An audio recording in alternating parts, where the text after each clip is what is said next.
Welcome back to the Valuable Investor channel. I'm Logan, your favorite former gold broker, and today we're diving into two essential concepts that shape our economies: monetary policy and fiscal policy. What are the differences between these two policies, and how do they impact our lives? Let's find out. Monetary policy refers to the policy adopted by the monetary authority of a nation to control the money supply and interest rates. The main goal of monetary policy is to maintain price stability, promote economic growth, and manage unemployment levels.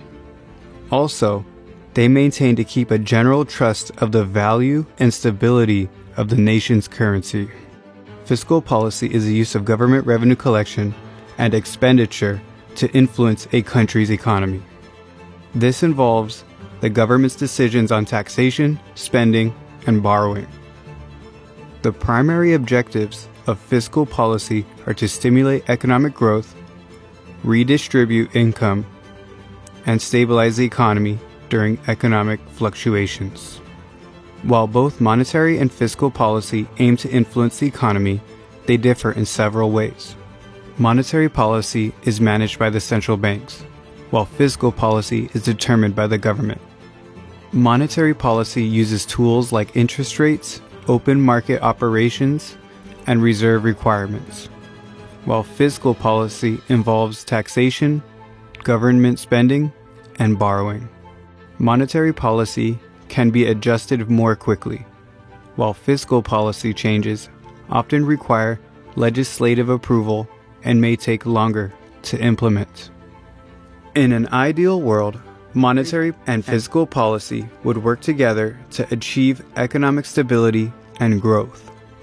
However, conflicts can arise when the central bank and the government have different priorities or when political considerations influence fiscal policy decisions.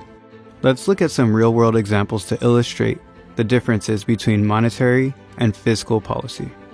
During the 2008 financial crisis, central banks around the world lowered interest rates and implemented quantitative easing to stimulate economic growth. Governments introduced stimulus packages, including direct payments to citizens and support for businesses. Understanding the differences between monetary and fiscal policy is crucial for grasping how our economies function and how governments and central banks work to maintain stability and promote growth. Both policies play vital roles in shaping our economic landscape, and their effectiveness often depends on how well they are coordinated. Now that you know the key differences between monetary and fiscal policy, you'll be better equipped to understand economic news and make informed decisions.